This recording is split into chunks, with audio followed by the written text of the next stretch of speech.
So I'm sitting here with Sharon Salzberg. Thank you so much for sitting down with us. Really appreciate it. And I thought I'd start with asking you if you could describe what metta is, and with all the kind of definitions out there, what you think really embodies what Uh-huh. metta is in English. So Metta, M-E-T-T-A, right? That one. Yeah. Yeah. Okay. So it's a Pali word, of course, the language of the original Buddhist text, and the common translation is loving kindness. So that's how usually people refer to it, as loving kindness, and it's not quite right. Perhaps my concern about the word loving kindness is that it might make the quality itself, because it's not a common word, right? So it might make the quality itself seem kind of arcane and removed from day-to-day life and precious in the negative sense of the word. Some people say love as the translation, but that's extremely complicated, of course, because we can mean lots of different things when we say love. The literal translation is friendship, but I usually talk about it as connection. I think it's having a profound sense of connection to yourself and ultimately to all of life, to all beings everywhere. Awesome. And I think it's in loving kindness where you mention that it like shares a root with the word gentle as Yeah, well, yeah, maybe. like a gentle rain falling upon the Yeah, earth. Yeah. because I've always related to that as like a metta being like that gentle quality. Mm-hmm. So what drew you to teach and practice metta in the way that you do? Mm-hmm. And all the vastness of the Buddha's teachings to kind of come forth as one of the main metta teachers in the West. Well, I went to India to begin with in 1970 when I was a college student, and I began my practice in January of 1971. And we were taught metta, but it was almost like a little ceremonial thing you did at the end of the retreat. But I knew that there was a technique, there was a methodology, there was a path, that it was systematic, that you could go deeper and deeper, and I really wanted that. But I didn't really have the chance to do that until lots of years later. In 1985, I went to Burma, and I did 3 months of intensive metta practice. And from that point, my only practice was metta for about 4 years. Whether I was sitting at home each day, which I do, or I was on retreat, I was just doing loving kindness. And of course, it was because it opened me to I think it was like an acknowledgement. I remember sitting in Burma at one point, and this is probably what I intuited, which is why I wanted it so badly, where I had this moment of realization, like, wow, the capacity to love exists inside me. Usually we place it outside of ourselves, so we think that person has brought it to us, but maybe they've awakened it in us, but it's in us. And that we have that ability, actually, to experience connection and love. And so from the time I left Burma, which in 1985, I went back to Barre, to the Insight Meditation Society, and I was a teacher, so I started teaching metta. And then my book, Loving Kindness, came out 20 years ago, actually. Wow. And still just as good today. Thank you. One of my all-time favorite books. So obviously, metta is an important part of the practice, as are the insight practices. And it seems sometimes that they're like very separated, and I understand why, because sometimes I sit in like a dedicated metta practice with the phrases, or kind of an alternative way of practicing metta, and sometimes I practice in more of like an insight or concentration practice. But it does feel sometimes, especially sitting on that recent retreat I went on, where the metta practice really benefits an insight practice. And sometimes maybe during a heart practice, it can be wise to switch to an insight to see what's going on. I was wondering if you could tell me your thoughts on, just Sure. as, I know they're two separate practices, but how to incorporate them. Yeah, I think they are two separate techniques, and I think that's helpful to understand, because it's easy to get confused. Like, I'm doing metta, and then this wave of anger comes. Am I supposed to be noting the anger, and rather than trying to let go and come back to the phrases? And so I think it's good to have that kind of clean view, like, oh, this is sort of the methodology of this, and this is the methodology of that. As qualities, of course, they support each other tremendously, and as many people will point out, there's a kind of implicit loving kindness in mindfulness practice, so you're not actually being mindful. It's not even that easy to do concentration practice without an implicit compassion. It's like if your technique is to sit and be with the breath, it's usually not 9,000 breaths before your mind wanders, right? It's usually like 2, and then you're off. I don't know about you, but like for the common person, it's like 2, and then you're gone, and then comes that moment when you realize you've been gone, when we have to let go and with some gentleness and kindness toward ourselves start over. Because if we just go on a rant about how bad we are and how we failed, it's not going to work. We're not going to get more concentrated. And if we're trying to be mindful of something that's come up, but the whole time we're judging it and hating it and fearing it, it's not actually mindfulness. So the quality of metta really supports the mindfulness, and mindfulness also really supports the metta because it's the same thing. Like you're offering these phrases. It's usually not 30,000 phrases before your mind wanders or something comes up, and because metta is very relational, it's based on real people, real beings. Like one of the classic stages of metta practice is calling to mind a benefactor, someone who's helped you, that inspired you, that mentored you, something like that.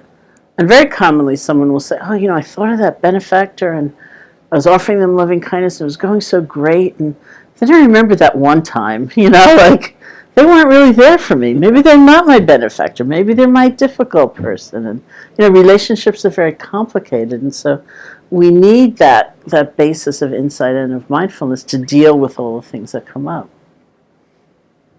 Absolutely. I use a pet a lot for like a good friend. That's good. Because the relationship's often relatively simple. Yeah. Although I do have difficult moments with pets. So your most recent book was Real Happiness at Work, is that right? Mm-hmm. And it takes the idea of metta and mindfulness and all these practices and looking at them in the workplace. Mm-hmm.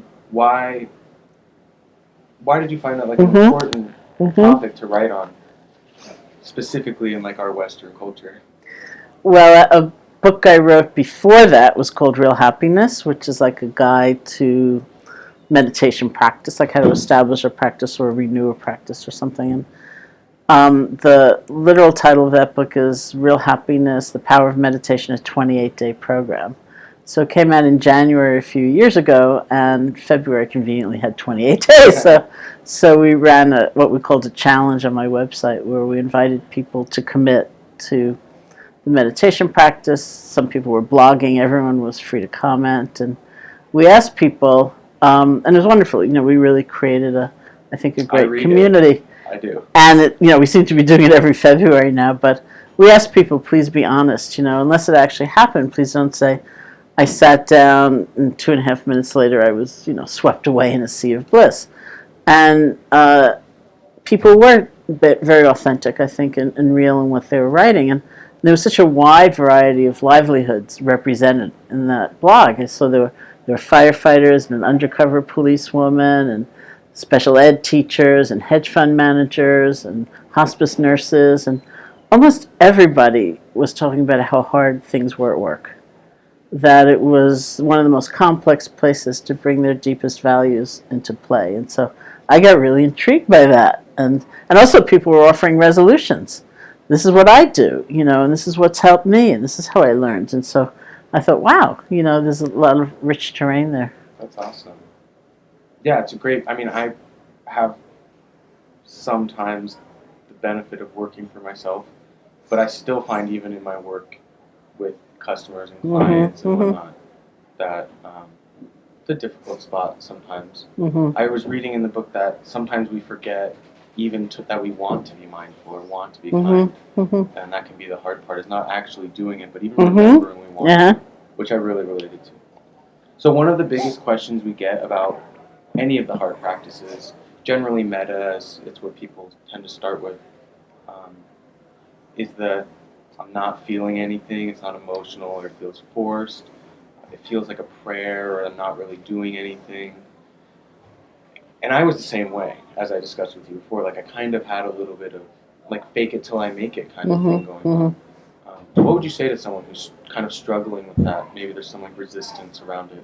There are a couple of different things maybe in what you said. Like if it feels like a prayer, because it depends on how you feel about prayer. Yeah. Some people like that, and for other people, prayer in that sense, means like pleading or begging. You're asking someone else, kind of higher power to make you happy.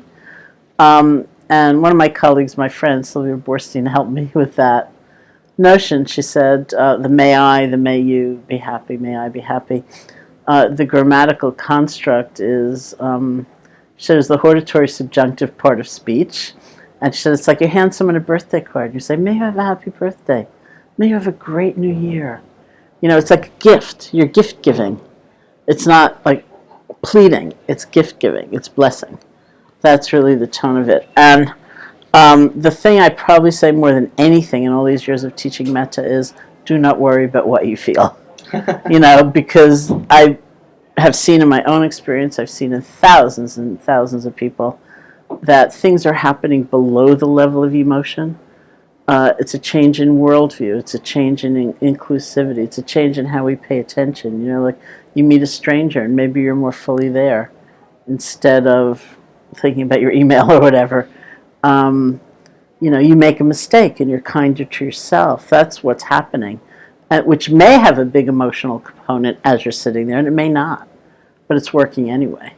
And I always say that probably with all meditation practice, but absolutely, definitely, with metta practice, you may not at all see the fruit or the benefit when you're sitting there doing it, but you'll see it in your life, which is where it counts, because that's why we practice, right?